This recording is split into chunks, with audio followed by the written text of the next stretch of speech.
ఇస్తాం మేమైతే. చాలా బాగుంది మూవీ. అన్ని బాగున్నాయి, మొత్తం బాగుంది. లేదు లేదు లేదు, ఎందుకంటే మంచిగా దీంట్లో అర్థం చేసుకున్నట్టే అక్కడ కూడా అర్థం చేసుకున్నాం. మంచి సినిమా, ఇదే పక్క బ్లాక్ బస్టర్. డాకు మహారాజ్ కాదు, గేమ్ చేంజర్ కాదు, సంక్రాంతికే వస్తున్నాం.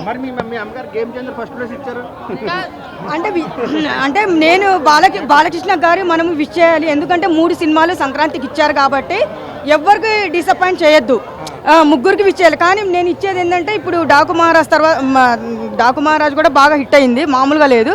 కానీ మీకు ముందే చెప్పాను 1000కి 1000 పాయింట్ సంక్రాంతి మూవీకి ఇవ్వచ్చు అని. అవునా? ఇప్పుడు 100 సార్లు కాదు 1000 సార్లు పోయి చూడొచ్చు, ఎన్నిసార్లైనా పోయి చూడొచ్చు. చాలా బాగుంది సినిమా ఇది. అందరు ఫ్యామిలీతో కలిసి వెళ్ళి చూడండి అని చెప్తున్నాం మేమైతే. బాగా నచ్చింది. కామెడీ కానీ, సాంగ్స్ కానీ, వెంకటేష్ గారు పాడిన సంక్రాంతి సాంగ్ చాలా బాగుంది. చాలా బాగుంది, అసలు నిజంగా బాగుంది. టోటల్గా చెప్పాలంటే మూవీ మనము ఫస్టే బయట చెప్పకూడదు, ప్రజలకి వెళ్ళి చూస్తేనే థ్రిల్లింగ్ ఉంటుంది. ఎందుకంటే థ్రిల్ ఉంటుంది.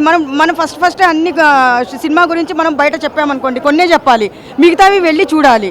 అందరు పోయేసి ఫ్యామిలీతో వెళ్ళి చూసి ఎంజాయ్ చేయండి అని చెప్తున్నా నేను. సూపర్ డూపర్ హిట్, 1000కి 1000 పాయింట్స్. అవును, సంక్రాంతి విన్నర్ అనుకోవచ్చు. ఇంకా సంక్రాంతి మూవీ ఇక్కడ థియేటర్లోనే మాకు పండగ అయిపోయింది. ఇంకా చాలా బాగుంది. నేను వెంకటేష్ గారికి 1000 పాయింట్స్ రేటింగ్ ఇస్తున్నాను. చేస్తాం, ఒక ఇస్తరాకు వేసుకొని అన్ని సమపాళ్ళు కుదిర్చి అనిల్ రావిపూడి వెంకటేష్ మ్యాజిక్ ఇది పక్కా వర్కౌట్ అయింది. ఆల్రెడీ హ్యాట్రిక్ సినిమా వాళ్ళిద్దరికి F2 F3 తర్వాత ఈ సినిమా చాలా బాగుంది. అలానే హీరోయిన్స్ కూడా ఓన్లీ గ్లామర్ సాంగ్స్కే కాకుండా త్రూ అవుట్ ఫిలిం వాళ్ళు ట్రావెల్ అవుతుంటారు ఫస్ట్ నుంచి లాస్ట్ వరకు. సో ఈక్వల్ ప్రయారిటీ ఉంది హీరోయిన్స్కి కూడా. మీనాక్షి చౌదరికి అలానే ఐశ్వర్య రాజేష్కి ద కెరీర్ బెస్ట్ రోల్స్ అని చెప్పొచ్చు. అలానే మిగిలిన వాళ్ళు కూడా చాలా బాగా పర్ఫామ్ చేశారు. సో పక్కా పండగ సినిమా అండి. లాజిక్స్ ఎత్తుకొద్దు అనిల్ రావిపూడి గారితో. Only Venky and Anil magic ఇక్కడ వర్కౌట్ అవుతుంది. త్రూ అవుట్ సినిమా మాత్రం పక్కా పండగ సినిమా అని చెప్పొచ్చు.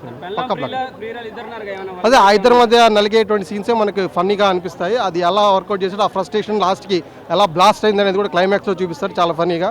సో ఇది అయితే మొత్తానికి పండగ సినిమా, అందరూ వచ్చి ఎంజాయ్ చేయండి. 60 years ఎంజాయ్, అంతే. అదొక్కటే మీకు చెప్తాను. సార్ ఎవరిదండి?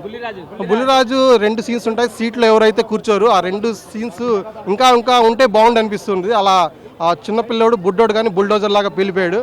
సినిమా అయితే అల్లాడిచ్చాడు. ఇంకా 2-3 షార్ట్స్ పడితే బాగుండు అనిపించింది. అదర్వైజ్ వెంకీ త్రూఅవుట్ తను లాగేసుకున్నాడు. అనిల్ రావిపూడి ఇంకా చెప్పక్కర్లేదు, తను పండగ విన్నర్ అని చెప్పుకోవాలి. నెక్స్ట్ టైం కూడా సంక్రాంతికి ఇలాంటి మంచి సినిమాలు తీసుకురావాలని కోరుకుంటున్నాను. ఐశ్వర్య రాజేష్ తను రీప్లేస్ చేస్తుందని చెప్పొచ్చు. కెరీర్ బెస్ట్ పర్ఫార్మెన్స్ ఇచ్చింది. ఇంకొకటి తెలుగులో మంచి క్యారెక్టర్ రాలేదు తనకి, ఇది మాత్రం పడింది. నెక్స్ట్ ఇంకా చూసుకోండి, లైన్లో ఉంటాయి. తను కూడా ఎప్పటి నుంచి ఎదురు చూస్తుంది, మంచి క్యారెక్టర్. అలానే మీనాక్షి చౌదరి కూడా ఓన్లీ గ్లామర్ సాంగ్స్ అని కాకుండా హీరోయిన్స్ని త్రూ అవుట్ ద ఫిలిం వాళ్ళు తీసుకొచ్చారు. అక్కడ అనిల్ రావిపూడినే సక్సెస్ అయిపోయారు. So cinema blockbuster, family queue కట్టి వచ్చేస్తారు. అసలు భర్తలకు ఇచ్చిన మెసేజ్ అదే, ఫోన్లు చాలా జాగ్రత్తగా పెట్టుకోండి, పాస్వర్డ్లు లీక్ చేయకండి, ఫ్రస్ట్రేట్ అవ్వకండి, అదొక్కటే చెప్పారు మొత్తం. ఫైనల్గా అదొక్క 5 minutesలో మనకి గురువులకు ఎలా విలువ ఇవ్వాలి, వాళ్ళని ఎలా మనం చూసుకోవాలనేటువంటి లాస్ట్ 5 minutes కూడా నిజంగా మంచి మెసేజ్ ఇచ్చారు. లాస్ట్లో ఫండ్స్ ఇస్తూనే కూడా ఒక మెసేజ్ ఓరియంటెడ్గా జనాల్ని పంపిస్తారు. అది మాత్రం చాలా నచ్చిందండి.